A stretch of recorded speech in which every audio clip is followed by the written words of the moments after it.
अस्सलाम वालेकुम dear students. Online classes के सिलसिले में आज हमारा लेक्चर नंबर 28 है। बिस्मिल्लाहिर्रहमानिर्रहीम। हम लेक्चर अपना स्टार्ट करते हैं। इसमें हम लास्ट टॉपिक जो हम पढ़ रहे थे वो था हमारा फील्ड विद स्पेसिफायर, और उसमें हमने ये चीज़ पढ़ी थी कि किस तरीके से फ्लोटिंग पॉइंट के अंदर अगर आप जो है वो फॉर्मेट स्पेसिफायर, जैसे यहाँ पे ये फॉर्मेट स्पेसिफायर है, तो उसके अंदर आप चेंजेस लाते हैं तो किस तरीके से आउटपुट चेंज होती है। ठीक है, तो उसमें हमने देखा था कि एक चीज़ जो बड़ी इंपॉर्टेंट है वो ये, इसको दोबारा फिर डिस्कस कर लेते हैं कि जो नंबर आपके पास ओरिजिनल मौजूद है इसके दो हिस्से हैं, एक पॉइंट से पहले है, एक पॉइंट के बाद है। तो जब आप इस नंबर को डिजिट्स को काउंट करेंगे तो उसमें आप माइनस साइन को भी काउंट करेंगे, पॉइंट को भी काउंट करेंगे, फिर टोटल मिला के कितने डिजिट बन गए, ये 1 2 3 4 5 6, 6 डिजिट बन गए। अब अगर मैं 6 डिजिट को प्रिंट करवाता हूँ और पॉइंट के बाद दो, तो मैं इसे लिखूंगा 6.2, यानी टोटल 6 डिजिट, पॉइंट के बाद दो आने चाहिए। ठीक है, तो ये पूरे का पूरा as it is number print हो जाएगा। ठीक है, अब अगर मैं इसके अंदर चेंज लाता हूँ, मैं कहता हूँ कि टोटल 6 डिजिट, टोटल 6 होने चाहिए, पॉइंट के बाद एक, अब मैं चेंज ला रहा हूँ, लेकिन ये चेंज मैं किस में ला रहा हूँ, ये मैं पॉइंट के बाद वाले हिस्से में ला रहा हूँ। तो ये याद रखें कि पॉइंट के बाद वाले हिस्से में चेंज लाई जा सकती है, कोई इशू नहीं है, लेकिन पॉइंट के जो पहले वाला हिस्सा है उसमें चेंज नहीं लाई जा सकती, क्योंकि वजह ये है कि जो ओरिजिनल नंबर है हमारा, वो नंबर का जो मेन हिस्सा है, जो सबसे अहम हिस्सा है, वो पॉइंट से पहले है।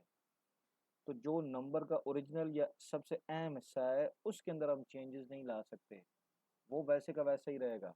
हम चेंजेस किस चीज़ में ला सकते हैं, पॉइंट के बाद वाले हिस्से में, या फिर हम इससे पहले इस शुरू के अंदर हम स्पेसेस प्रिंट करवा सकते हैं।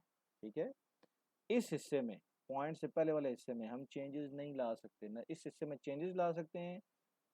ठीक है, इसको चेंज नहीं कर सकते, पॉइंट के बाद वाले हिस्से को हम चेंज भी कर सकते हैं, और इस हिस्से से पहले जो पॉइंट से पहले वाला है इससे पहले स्पेस प्रिंट करवा सकते हैं। तो दो चीज़ें हम चेंज कर सकते हैं, वो क्या, एक पॉइंट के बाद वाला हिस्सा, और एक नंबर के शुरू में स्पेसेस, ये हम कर सकते हैं। लेकिन पॉइंट के से जो पहले वाला हिस्सा है, जो नंबर है, इसको हम चेंज नहीं कर सकते। हम ये नहीं कर सकते कि इसको 0 की जगह, 10 की जगह हम यहाँ पे 1 प्रिंट करवा दें, 0 प्रिंट करवा दें, ये पॉसिबल नहीं है। वो ज़रूर प्रिंट होगा, ये वाला हिस्सा जैसा है ऐसा हिस्सा ये ज़रूर प्रिंट होगा। चेंजेस सिर्फ इसमें आएंगे, पॉइंट के बाद वाले हिस्से में, ये यहाँ के ऊपर, यहाँ पहले स्पेसेस प्रिंट करने में। ये चीज़ आपके जहन में रहे, ये आपके लिए कन्फ्यूजन का बायस ना बने कि आप ये समझें कि आप यहाँ पे 2.1 लिख रहे हैं तो नंबर चेंज होना चाहिए, यहाँ पे 1.1 रख रहे हैं तो नंबर चेंज होना चाहिए, ऐसे नहीं होगा। चेंजेस कहाँ आएगी, दो ही जगहों पे आएंगी। तो 6.1 लिखने से अब क्या चेंज आएगी, टोटल 6 डिजिट, पॉइंट के बाद एक डिजिट। तो अब क्या होगा कि अब ये पॉइंट के बाद 5 प्रिंट होगा, तो देखेंगे आपके ये कितने डिजिट हो गए, 1 2 3 4 और 5, तो 6 डिजिट है ना, 5 ये रह गए हैं, तो एक स्पेस प्रिंट होगी। तो अब आप देखेंगे कि यहाँ पे हमारे पास शुरू में एक स्पेस प्रिंट होगी, ताकि 6 डिजिट पूरे हो जाए। ठीक है, उसके अलावा हम चेंज लाना चाहें तो हम ये कर सकते हैं कि हम यहाँ पे पॉइंट के बाद 2 डिजिट आए, लेकिन हम कहते हैं टोटल 6 की जगह हमारे पास 10 डिजिट आ जाएं। टोटल 10 डिजिट, पॉइंट के बाद 2 डिजिट, तो अब देखेंगे टोटल 6 हैं, शुरू में 4 स्पेसेस आ जाएंगे। ठीक हो गया। हाँ, लेकिन अगर मैं यहाँ पे लिखता हूँ 0.2, तो इसका मतलब है कि मुझे पॉइंट के बाद 2 डिजिट चाहिए, लेकिन पॉइंट से पहले वाला हिस्सा वो चेंज नहीं होगा, वो जैसा है वैसे का वैसा प्रिंट हो जाएगा। अब आप देखेंगे कि क्या चीज़ नज़र आएगी, वो नंबर जैसे का है वैसे का वैसा प्रिंट हो जाएगा, सिर्फ और सिर्फ पॉइंट के बाद जो 2 डिजिट हैं हमने, अब मैं ये लिखूंगा 0.1, तो इससे क्या चेंज आएगी, मैंने आपको बताया कि चेंज सिर्फ दो चीज़ें होती हैं, एक पॉइंट के बाद वाला हिस्सा और एक शुरू के अंदर प्रिंट होने वाली स्पेसेस, वो डाली जा सकती हैं और इनको कम या ज़्यादा किया जा सकता है। तो अब क्या करेंगे कि मैंने ये 0.1 कर दिया, 0.1 करने से क्या होगा, पॉइंट के बाद सिर्फ ये 5 प्रिंट होगा, 2 प्रिंट नहीं होगा। लेकिन .0.1 का मतलब ये नहीं है कि नंबर में कोई जो पॉइंट से पहले वाला हिस्सा है उसमें कोई चेंज आएगी, वो वैसे का वैसे ही प्रिंट होगा। सिर्फ ये हो गया कि -10.5 हो गया। तो अब यहाँ पे 0.1 लिखें तो भी पॉइंट के बाद एक डिजिट प्रिंट होगा, लेकिन ये शुरू का हिस्सा सारा होगा। और यहाँ पे अगर 6 लिखें तो भी वही बात है, ठीक है।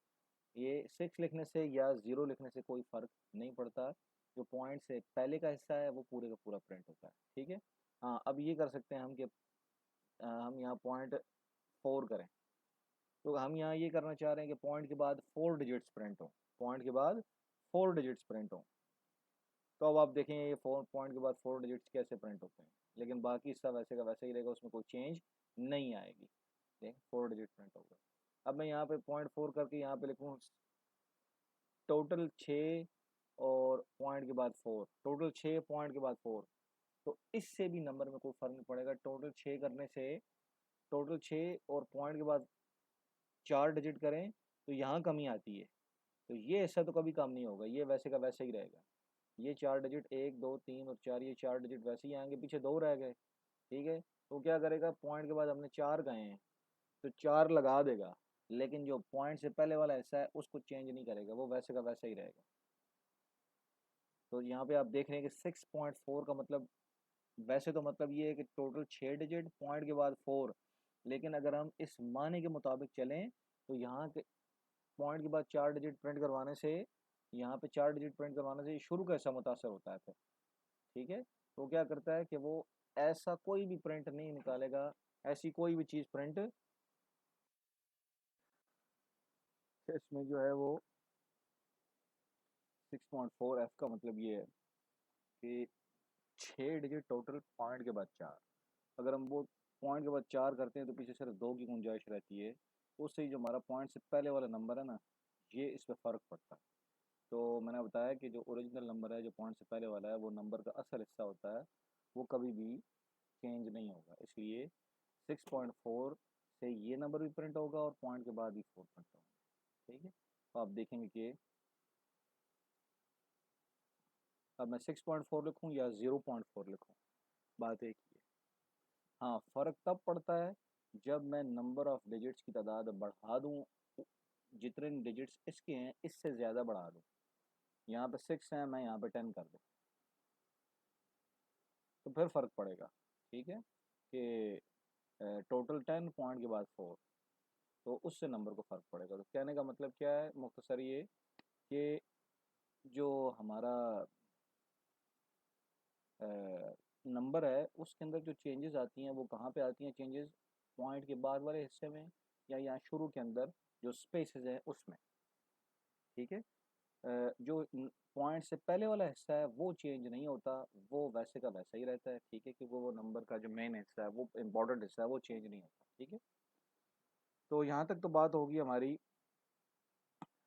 इस फील्ड विथ स्पेसिफायर की, हमने इन डिटेल इसे देखा है और बहुत डिटेल में से हमने पढ़ा है कि ये कैसे काम करता है। अब हम आते हैं इसके बाद बाकी टॉपिक्स के ऊपर, और वो टॉपिक है हमारा कि करेक्टर कैसे प्रिंट होता है, एक करेक्टर को कैसे प्रिंट किया जाता है, ठीक है। करेक्टर को प्रिंट करने के लिए यहाँ पे एक एग्जांपल है जो दी हुई है 10.6, जो पेज नंबर 255 पे दी हुई है कि करेक्टर को कैसे प्रिंट करवाते हैं। यहाँ हम करेक्टर को प्रिंट, पहले तो हमने प्रिंट करवाया हुआ है, लेकिन हम दोबारा फिर प्रिंट करवा के देख लेते हैं। मैं एक नया प्रोग्राम बनाता हूँ और इसके अंदर मैं एक करेक्टर को भी प्रिंट करवा लेता हूँ। तो यहाँ पे हमारे पास करेक्टर जो है वो उसकी डेटा टाइप करेक्टर है 4, और उसके नाम वेरिएबल का नाम रखा है जी। इसमें हम देखेंगे कि करेक्टर वेरिएबल के लिए हमने जो वेरिएबल यूज़ किया वो हमने लिया ग्रेड। इसके अंदर हम एक वैल्यू स्टोर करवाते हैं, और आपको पता है कि करेक्टर वेरिएबल में जब भी कोई वेरिएबल स्टोर करवाया जाता है साथ सिंगल कोट आता है। तो हम यहाँ पे स्टोर करवा देते हैं S suppose.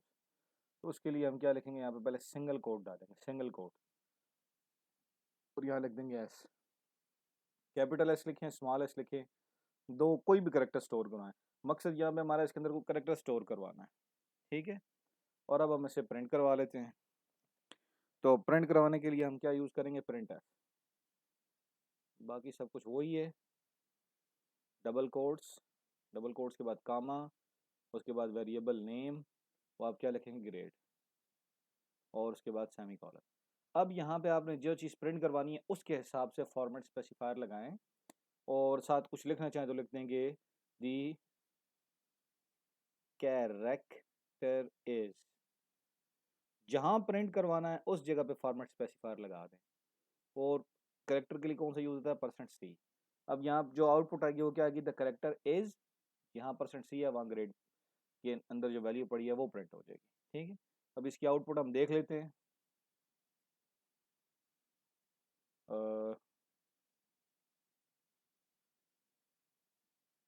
Printing character variable,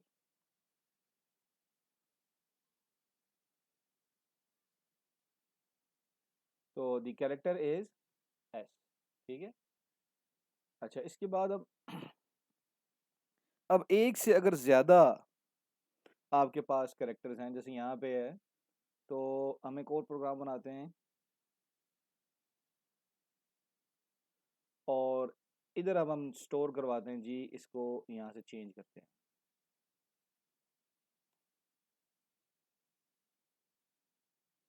ये हम खाली कर देते हैं और अभी हमने इसके अंदर कुछ भी प्रिंट नहीं करवाया। अब हम कहते हैं जी कि अगर हमने एक से ज़्यादा करेक्टर स्टोर करवाने हैं तो वो क्या होगा।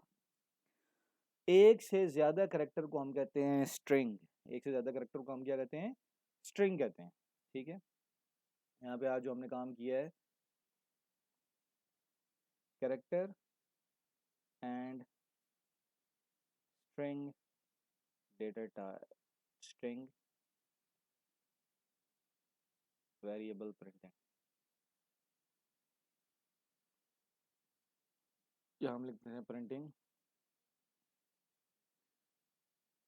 कैरेक्टर एंड स्ट्रिंग वेरिएबल, ठीक है। ये काम आज हमने, ये अभी स्ट्रिंग को देखते हैं कि स्ट्रिंग क्या करती है। अब स्ट्रिंग में क्या होता है कि वेरिएबल का तो वही तरीका है जैसे आपने पीछे लिखा था ग्रेड, ठीक है। और इसके बाद अब यहाँ पे डबल कोट्स आते हैं, अब यहाँ पे सिंगल कोट नहीं आएंगे, डबल कोट्स आएंगे। एक चीज़ तो ये चेंज हो गई कि यहाँ पे जो पहले था ना उसके अंदर सिंगल कोट थे, अब यहाँ पे डबल कोट है, ठीक है, बाद में सेमीकोलन। दूसरा, यहाँ पे पहले सिर्फ ग्रेड था, अब हम इसके साथ ये निशान लगाएंगे, ठीक है, ये ब्रैकेट्स दो लगाएंगे, जो दरअसल में ये ज़ाहिर करती हैं कि ये जो करेक्टर है, ये जो ग्रेड है, ये कोई एक सिंगल करेक्टर स्टोर करने वाला वेरिएबल नहीं है, बल्कि ये एक पूरी समझ ली एरे है। एरे का मतलब ये सोच समझ लिया है कि एरे का मतलब ये होता है ये एक पूरी लाइन है। जिन लोगों ने मैट्रिक्स पढ़ी हुई है ना, मैट्रिक्स, उनको पता होगा, मैथ का चैप्टर है कि जो मैट्रिक्स होती है वो आप देखें तो उसके अंदर रोज भी होती हैं, कॉलम भी होते हैं।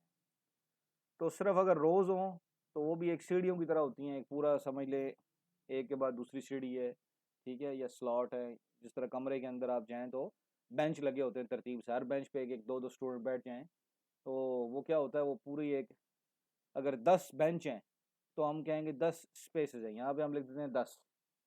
तो इसका मतलब क्या है, हमने यहाँ पे 10 स्पेसेस इकट्ठी बना दी, यानी हमने 10 वेरिएबल इकट्ठे बना दिए। इसके ऊपर जो है डिटेल में फिर दोबारा कल नेक्स्ट लेक्चर में भी डिस्कशन करेंगे, क्योंकि ये थोड़ा सा डिटेल टॉपिक है। सिर्फ फिलहाल इतना याद रहे कि जो करेक्टर स्ट्रिंग होती है या ये एरे होती है, इसके अंदर एक से ज़्यादा करेक्टर स्टोर होते हैं, पूरा पूरा पैराग्राफ आ जाता है, नेम एड्रेस वगैरह इस तरह का जो डेटा होता है वो इसकी स्ट्रिंग डेटा टाइप में आता है। लेकिन उसकी जो यहाँ पे शुरू में लिखी जाती है वो 4 डेटा टाइप की होती है, स्ट्रिंग नहीं लिखी जाती, 4 ही लिखी जाती है। लेकिन उसको स्टोर करने के लिए हम सिर्फ ये लगा देते हैं। इसका मतलब क्या है कि इसके अंदर 10 कैरेक्टर्स आ सकते हैं, ठीक है। अब वो 10 कैरेक्टर क्या होंगे, जैसे ही ये जो है ना वो क्रिएट होता है वेरिएबल, तो रैम के अंदर 10 इकट्ठी लोकेशंस रिजर्व हो जाती है।